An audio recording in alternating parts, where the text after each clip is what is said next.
It's Tom Hancock from 100tb.com who's going to talk about the secret to delivering high-quality streaming experiences at scale. Tom? Hi, can everybody hear me? Sounds good? Good? All right, cool. So, 100tb.com, I'm Tom, the GM. I'm sorry I might sound a little bit bunged up. Got a little bit of a sore throat, and I was in a data center this morning, so my voice feels a little bit off. The first thing I'm going to do, I am not Limelight. We are not Limelight. I probably have to explain who we are. I've not been in enough Supreme Court rulings or served enough video in my life for you all to realize who we are. So, we was founded in 2010. We were 10tb.com, which was made in 2008. We're a UK2 group company. Some of you may or may not have heard of that large shoulder of companies. They are specifically in the infrastructure space, bare metal infrastructure, some CDN. Was one of the first public and private cloud providers out there with the VPS.net, but that's something entirely different. And why did we do 100tb? I'll give you a little story.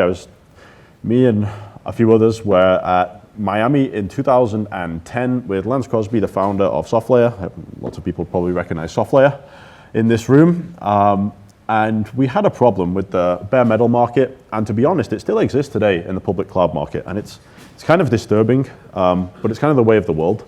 Is all of these very large hosting services give very, very, very, very small amounts of bandwidth, and it's very, very, very expensive to procure bandwidth with you can name any of the large cloud services out there. It's going to cost you a whole lot of money to deliver video. It's not going to be cheap, and there is just reason behind it, but not a fully just reason behind it. In 2011, after this crazy growth behind 100tb, and really what we do is we give 100 terabytes of bandwidth per month with every service we provision. That's basically the premise of all of these bare metal services. Private equity firm bought us, blah, blah, blah, blah, blah. That's not interesting to where we're going. We're SoftLayer's largest bandwidth client and still are today. We do a massive bandwidth. We're pretty public about how much bandwidth we do, where we do it, and how we do it. You'll see that at the bottom. Who do we service? Very large managed streaming platforms. So the guys on top of us are some of the big names. A notable acquisition last year by the largest CDN out there by market size. Bought one of our customers that were kind of eating a lot of the OTT space up.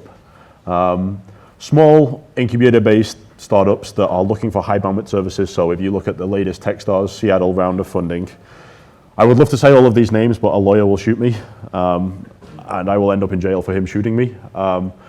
But there's a Texas Seattle-based startup that's huge in the OTT space, purely online. They are for gaming content. They are a startup. They are if you go look through all the clues I just gave, you'll see they are huge in the OTT space. And I'm not going to go through all of this. I'm not going to bore you entirely. But we do small and large CDNs infrastructure, specifically in regions. And this is one of the things I'm going to talk about in a few minutes.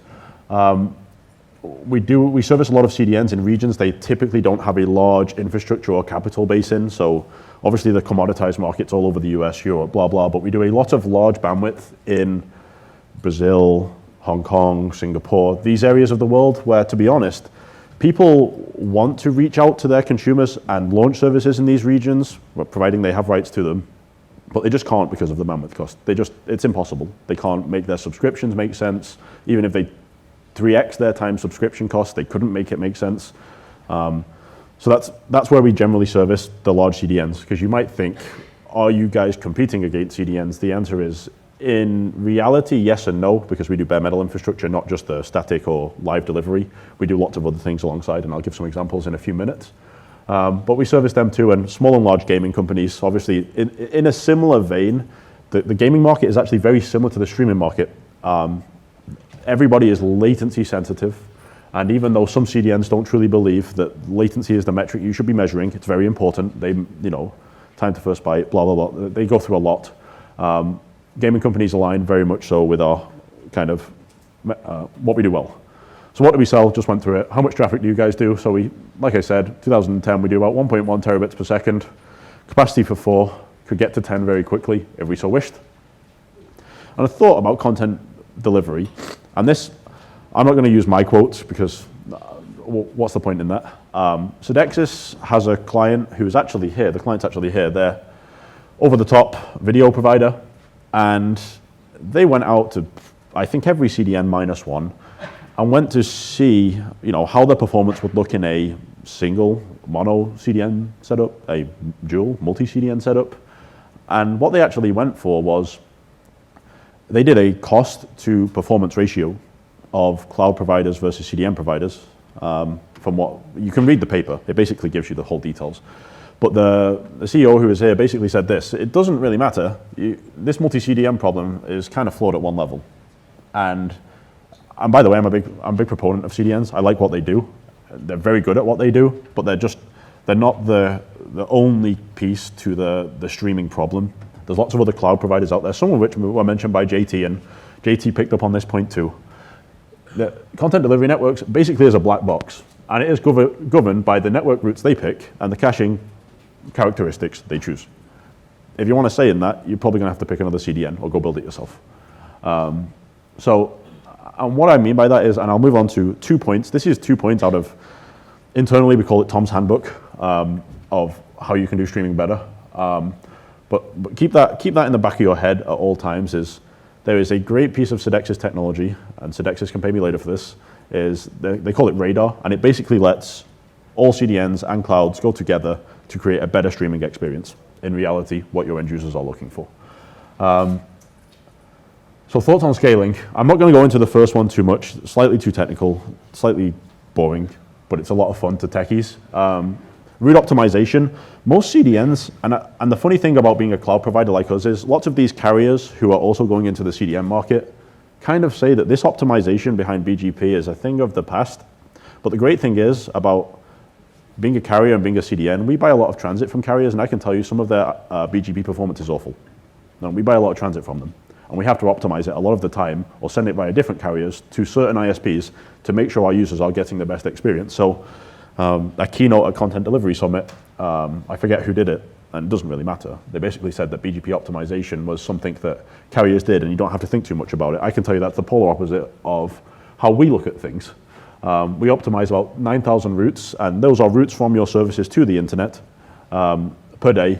And anybody without any type of route optimization, you might get lucky where one of your carriers does something about it upstream. But to be honest, reaching your end users is kind of very important to us, to you. And I would like to say that we truly believe all route optimization technologies are something that every network should have, or you should do enough due diligence behind the process of finding out if your network providers have them, because it truly means something. And like I say, we don't sell this type of product. We install it on our network, and it's one of the key pieces, to be honest, I don't really want to go into too much detail because I'm 8 minutes in and I have about another 10, but route optimization is probably the second most important part and behind the delivery from the service level to your end user. And one thing we've got that goes back to this last quote is, it's a black box, a CDN rather, is a black box of network routes that you'll never see. They focus a lot on the applications, the platforms. If you notice in the CDN market, everybody's buying everybody if you're a platform. But then the delivery element is getting less and less attention when in reality, this whole Sodexis reports, Conviva reports, whoever reports are proving that the delivery element could be done a lot better by CDNs. One thing we're doing is all of these route optimizations we do every day. This is a little plug for us, I won't go into it too much, is we're giving all of this data to our users in their control panel. We want to show them how many routes have been optimized today, what we're doing about all of these latency problems. We want to show them the latency problems on the internet, blackouts, brownouts. We want to show them everything that's happening on the internet. So if they ever get asked questions, they have answers without running to your CDN saying, I have a problem, or running to your multi-CDN solutions and saying, you sucked in this region, you were better in this region. I went over the last point already. Then the next point is, and there's a few interesting ideas in here that we've had around the CDN market. We truly believe you should be 40 to 50 milliseconds with every user and every type of device. And an application of this, an idea for CDNs, this was actually done by one of the founders of 100TB with me, went on to build another solution called OnApp, which is a virtualization platform. And on top of that, he federated a CDN. And basically what it does an entirely different way. I'm not sure if any of you read a CDN bill. When you get a CDN bill, it's like you're getting a phone bill, but worse. There's so many requests, it's just like getting an AWS bill. It's no different. It's very large. We get some of these bills ourselves, and trying to approve them gives me a headache. CDN.net, what they do is they have 3 types of packages. They guarantee you 50 milliseconds in the northern hemisphere, 50 milliseconds in the southern hemisphere, or 50 milliseconds everywhere. And where I'm trying to go with that is the cloud market became the cloud market because you were selling a dream. You could consume bare metal infrastructure at your will. And I'll go into this on the next slide. The cloud market became what it did is because consumptive billing made infrastructure a better place. And you could sell the dream. You'd no longer those rack-based contracts that were 24 months long or whoever. You were able to sell the dream in the CDN market for OTT and a few other types of delivery, but not really small object, anything above small object. You really care about the latency that your customers are getting. And if you're billing based on that latency, you're guaranteeing it to your users. You don't really have a choice if you're billing based on it. So that's how CDN.net does it. It's a totally different way to do CDN. It's all on top of our infrastructure. Maybe I'm plugging it for that reason, but it's an entirely different way. If anyone's had a CDN bill, go look at the way they do billing and the way they ensure you get the latency you need without these huge multi-CDN solutions, without Sodexis. I'm actually going against Sodexis here, or any of these other solutions you're putting on top of your CDN, because to be honest, you don't think one CDN is enough performance, you need more. CDN.net is trying to think about the CDN market a little bit differently. Think about if services like Peer5 are for you. Peer5 are a sponsor here. We're a sponsor here too. They're trying to do something a little bit different. It's just a little plug for somebody else here. Don't know any of them. It's just an interesting service. One of the reasons we tried to do this high bandwidth in all areas of the world, above and beyond what everybody did, is we had OTT services coming to us. We had gaming companies coming to us and saying, the limiting factor behind us launching our service in Brazil, Hong Kong, Singapore, Tokyo, in some regions of the US even. I mean, if you go and ask CDN if they have a POP in Salt Lake City, a great US city, to be honest, 3 million people, most people don't. There's 3 million people and 3 million potential subscribers there. It's kind of weird you wouldn't put something there, but some of them do, but a majority of them don't, because they think it's acceptable enough to serve it from Phoenix, somewhere close. But in reality, that's not guaranteeing the best performance to the end user if you look at it directly. So one of the reasons that people come to us is we do bandwidth in Brazil, all of those reasons I mentioned. I'm not going to go over them again. Very cheap, and you can use something like Sodexis where you've got your 2 CDN contracts, Akamai Level 3, Limelight, Edgecast, or Verizon, whoever you wish, and you can use people what they're best for. And we are generally best. We are not a CDN. We're not going to be able to service Netflix tomorrow. We're not blah, blah, blah, blah, blah. But what people use us for is the areas we do very well. And those are the regions of the world. If you're looking to launch a new service in a new region, generally people come to us and throw a layer over the top. That may be Sodexis, that may be something else. Origin servers, I don't think I need to go into that here. Virtual reality is going to be very important to a lot of us. Probably not in the next 2 years. Maybe not. Depends how much Mark Zuckerberg runs around conference centers with it on his face, I think. But I'm going to move off this location point. Location is very important, and use people what they're best for, whether you're using a CDN or cloud provider. It's a secret to delivering something at scale. And I say it's a secret because not many people talk about it very often, because these CDNs are very self-vested, obviously. You can't blame them for being self-vested, but they are. Beyond that, the cloud, I've been into this already. I talk about what the cloud is and kind of the terms that different people use for it. And obviously, in the consumer space, cloud is considered something different, whether these are iCloud services or 365 or whatever it may be. But in the infrastructure space, cloud is basically technology that was built a long time ago, hypervisors, storage, whatever it may be. But it's just now a consumptive billing layer that was wrapped around it, so you can use it how and as you wish. The cloud market, or the bare metal market, actually used to look a lot similar to the CDN market does today. You used to lock yourself in a contract for longer than you want to, you need to, or feel like you should have to. And then the cloud put this consumptive billing layer around it. So I always try to get that out there as what I really mean by cloud, and why it's kind of a secret to just getting your infrastructure out there is use cloud as it should be used. You don't need to go sign huge contracts with cloud providers. Use them for excess capability, as JT described in his previous talk for people who are here, and use those, for example, in regions where you can't launch an OTT service purely based on cost. Please come and talk to people like us. There's other people in these regions too. Equinix is another example that can service you in these regions. Think about cost too. A lot of these CDNs are monetizing delivery in areas where bandwidth is very cheap, but they have aggregated a global cost or a regional based cost for you. For example, in London, that's our the global headquarters for the group.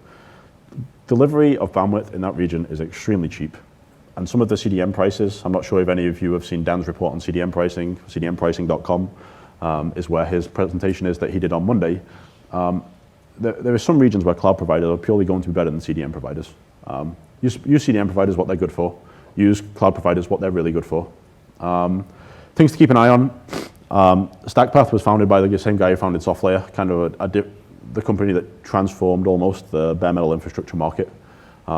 It's going to be security on top of all of your services. And another one is DLVR.com. I actually think an ex-Limelight, very senior member of the management team went and left and started DLVR.com. He's one of the people referenced in the Supreme Court ruling. And he's very obsessed with mobile delivery for the OTT space, not so desktop and whatever that may be, but he's very, very interested and vested in looking at the way mobile devices and OTT performance in relation to OTT performance in relation to mobile devices and how it works and what the performance is and so on and so forth. So that's one to keep an eye on. It's not very well known in the market. They don't turn up at these conferences and spend stupid amounts of money. And one last question I always ask people when you're building something at scale, if it doesn't fit all of these categories in that order, you're probably not doing the right thing for your users. Does it make operational sense? So does every team in your company agree that it's a good idea to do? Do you agree it's the right idea to do? Does it make common sense? Let's say you have one CDN provider and they've consistently been buffering. I can think of two scenarios in my head that I've had people complain about this in the last month. Does it make common sense to keep that one CDN provider knowing what you have just because you have a contract? The answer is no. Go and find one of these cloud services that can help you if the true problem is buffering or something in relation to cloud performance.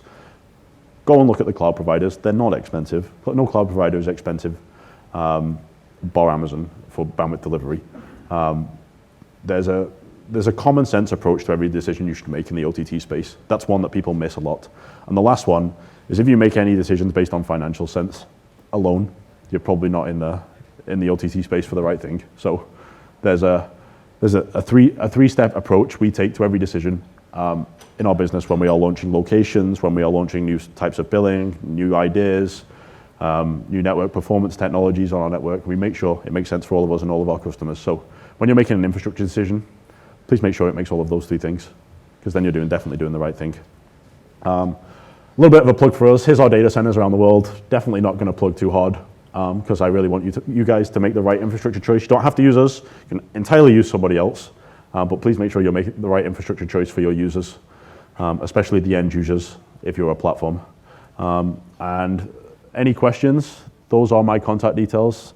I'm here to help you with both your cloud, and to be honest, if you want some advice on which CDNs, to give you an idea, I've had CDN contracts. We're a large bandwidth provider, obviously, it's kind of in the name. I've had large CDN contracts with Akamai, Level 3, Limelight, MaxCDN, Edgecast before it was Verizon. I can give you a good world view on procurement of CDN technology, how, kind of what they're good for, what they're bad for. I've seen it all. And in the hosting space, or the bare metal space, the cloud space, I have a good idea why people move from AWS, Azure, whoever it may be. I am at 19 minutes and 46 seconds. Any questions, I will happily try and answer them. If not, hope you have a great conference. We're coming towards the end of it. Thanks for listening.